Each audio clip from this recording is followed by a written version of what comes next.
Hi, everybody. I'm Gloria Moraga. This is the Political Woman Podcast, here to talk about what's going on in the political world, try to explain it as we all prepare to vote in probably the most important election in U.S. history next year. Please subscribe. Please follow me. I need your support.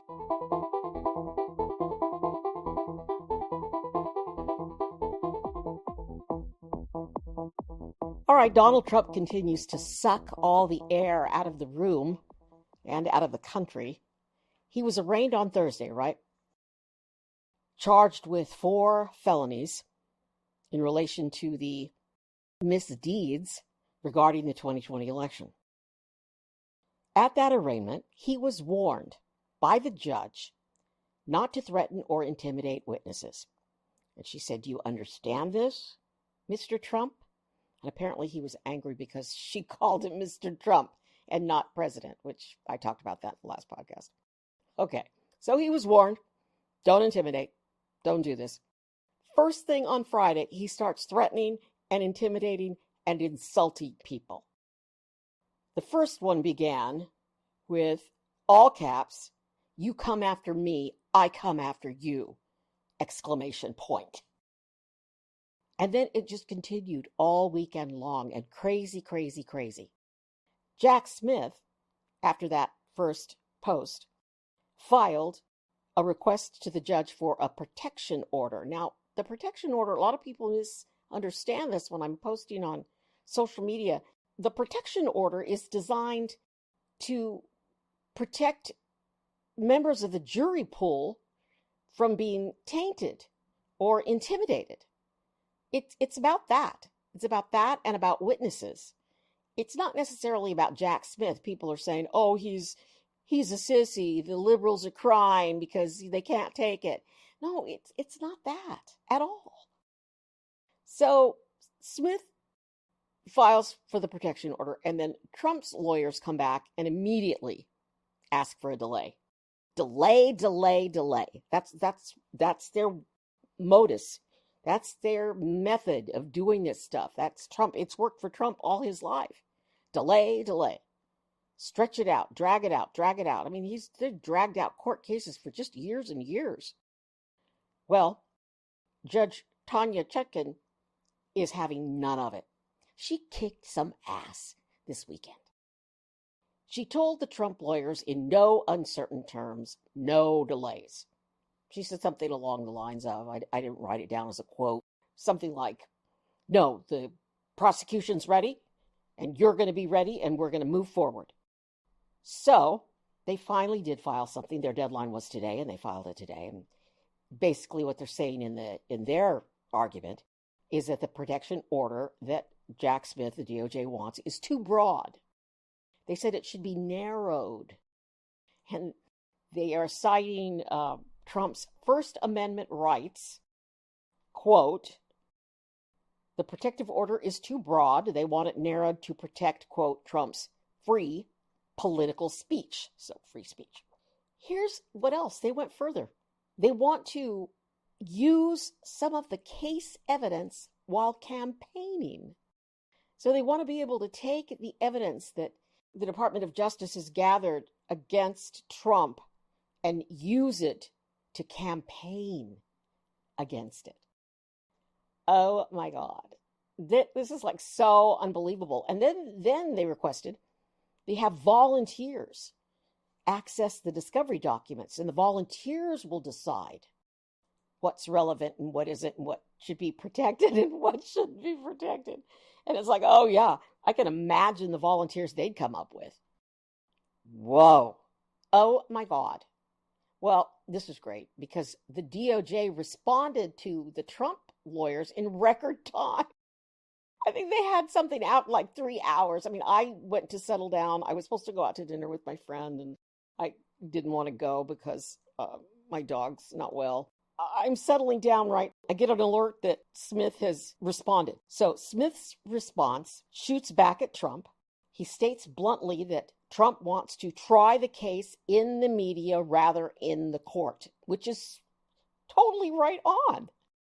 Smith then cites paragraph after paragraph after paragraph with quotes of Trump's lawyer on talk shows over the weekend. And they're filled with lies. It's like Joe Biden is going after Donald Trump. Joe Biden is doing this. Joe Biden is doing that. And what gets me is, see, people who like Trump only watch one television station. So they don't get any of the hosts pushing back. Because, you know, the Fox people just lap it up like lap dogs. DOJ absolutely opposes public dissemination of discovery material, but that would fall into defendant's stated goal. The defendant seeks to use the discovery material to litigate the case in the media. That's a quote, unquote. Whew. Then the judge chimed in very quickly, fast, like lightning speed. Wonder Woman, clicking her bracelets. She wants to meet tomorrow or the next day. She says the defendant doesn't have to be there, but the lawyers pick a time that works best for you, either tomorrow or the next day or the next day after that. She gave him like some options. And we'll meet to discuss this, and I will render my decision. She is no nonsense. She does not fool around. I'm excited for her. I think I'm in love. So Trump's weekend rants, he went on all weekend long. He's really lost it. I mean, it's really bad. One rant, he ranted about the judge. He ranted about the Jack Smith, the special prosecutor. In all caps, he wrote about the prosecutor. There is no way I can get a fair trial with this judge. He even brought Nancy Pelosi into his rants. Why? What the heck? What? Trump called the former House Speaker Nancy Pelosi, quote, a sick and demented psycho who will someday live in hell, Hell, in all caps. All right, if you think that this man is normal or that this is okay, you need to have some medical treatment of some sort. What he said, he accused a lot of people that he was threatening a lot of people this weekend that they're going to live in hell. One person that really, Trump zeroed in again on poor Mike Pence. Yeah, now I'm calling him poor Mike Pence. I mean, I don't agree with any of Pence's politics. He's a right-winger. He's a really right-winger. I'm starting to kind of like him because of the Trump attacks. Trump said about Pence that his former running mate has, quote, gone to the dark side. He's delusional, Trump said. And then Trump sent out a video of Trump supporters yelling at Pence in New Hampshire. Why didn't Pence overturn the election? Pence stopped and talked, and I posted this video on TikTok and YouTube, that he said President Trump wanted me to put him over the Constitution. Pence told reporters last week after Trump's indictment. But I chose the Constitution, and I always will. See, that's like a presidential candidate. That's what I want in a presidential candidate. Somebody like that has read the Constitution, that knows the Constitution, that understands, that can talk to a reporter decently, not attacking them or talking down to them like Ron DeSantis, or like definitely Trump. And then this weekend on Face the Nation on CBS, Pence again said President Trump was wrong. I had no right to overturn the election, and more Americans are coming up to me every day and recognizing that. So you remember during the January 6th committee hearings, Pence wouldn't cooperate. And it's just like, why? I just didn't get it. But after all that, it turns out that he could be the most important witness in the Trump trial. Pence took great notes. And I had a general manager say to me once, do you want to succeed? Take good notes. Always take good notes. And as a journalist, that's very important, but also in meetings when you become a manager or when you move up. It's important to take notes to remember what people said so that you quote back. I've quoted back sometimes to managers, and of course they hate me for that. It's probably why they wanted to fire me. But it is good to take good notes, and Pence did. He testified before the grand jury, and they have all this information. He's going to testify again. So, and this next story is why Jack Smith's protective order is so freaking important.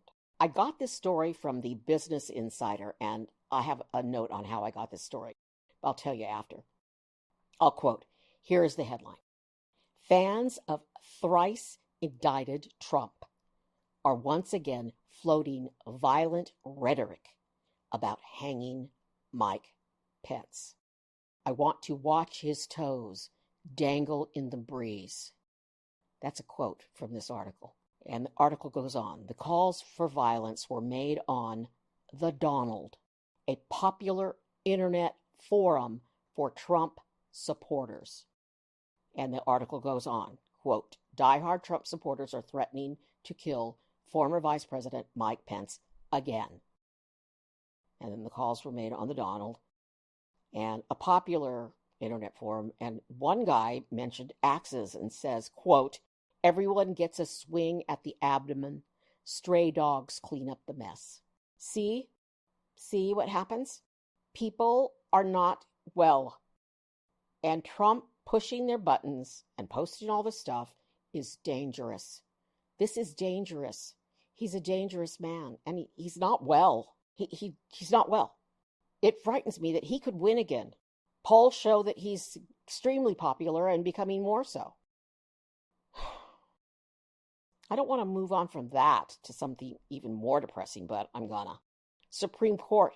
There's another story about those nasty people on the Supreme Court who just have to take gifts from rich people. This is about Clarence Thomas.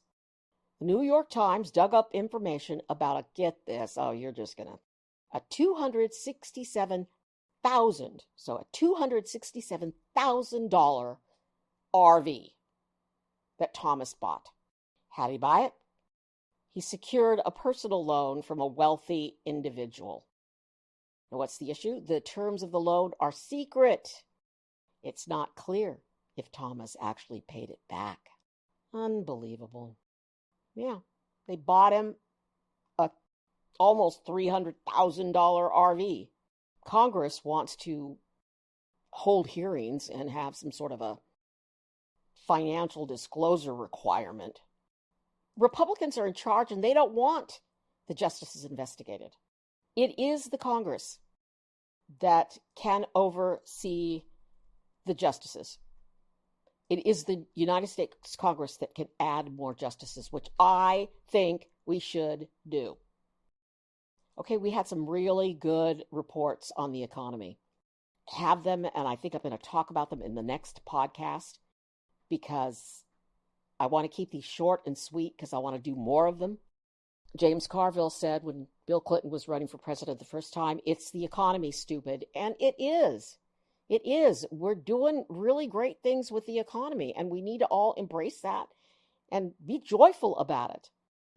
People are not unemployed. It's not true in other parts of the world. I don't know. I just think Biden needs to do better PR. They got a new PR person for him for the campaign, so hopefully she'll do something that will help get out the message that our country is strong. Our country is strong, and we're doing better under Biden. So, speaking of our country being strong, I love our women's soccer team. I love our athletes, all of our athletes who go out in the world it's hard to be an athlete. My brother was an athlete. It's work. It's constant work nonstop. The U.S. women's soccer team was just doing great, but they were bounced at the World Cup on Sunday by Sweden. Why? Penalty kicks. We got killed on the penalty kicks. For some reason, those horrible conservatives in Congress went out, and then a stupid little tootsie on one of the television Fox shows are insulting our soccer players. One GOP member said they have made no one proud. That's from Max Miller of Ohio. Come on, Max. Shut up. And then Trump has to chime in And he wrote, woke equals failure. And then Trump said, the U.S. is going to hell. MAGA. What the heck? He's posting this saying the U.S. is going to hell. He's attacking the United States constantly. And China knows this, and Russia knows this, and all of our enemies know this, and they're just waiting for us to fail. They're just waiting for us to fail so they can come and take over. Senator Chris Murphy responded to Trump's post saying, this is not a well man, America. This is not a person you want ever again in charge of America's security. Hear, hear, thank you, Senator Murphy. And just one quick note before I sign off. The whole woke shit, all this woke shit, I don't even like to talk about this. I try not to post on woke. Try not to talk about DeSantis as much as I possibly can because he's ruined Florida. He's just violated civil rights left and right. I can't speak strongly enough about banning books. It's un-American. But all the woke shit that he's done and all the attacks and taking it on the campaign trail, it's not selling out in the real world. It's not selling out in America. People don't care. People want to know about the economy. People want to know about like human issues. Like, what are you going to do about this? What are you going to do about that? What are you going to do about my 401k? And they're not doing it. They're not addressing any of it. They're talking about Hunter Biden and his naked pictures. And I posted a story on Hunter Biden's ex-partner who testified before Congress. Got the whole transcript, and that's posted on my website.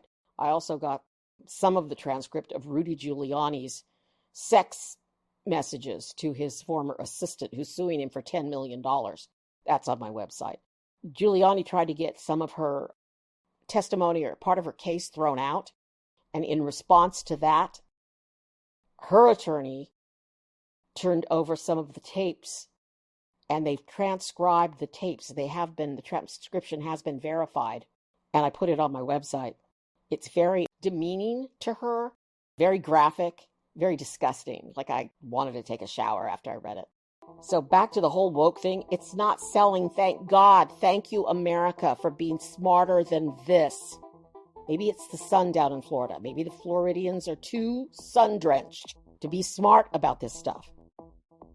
But this whole thing is just crazy.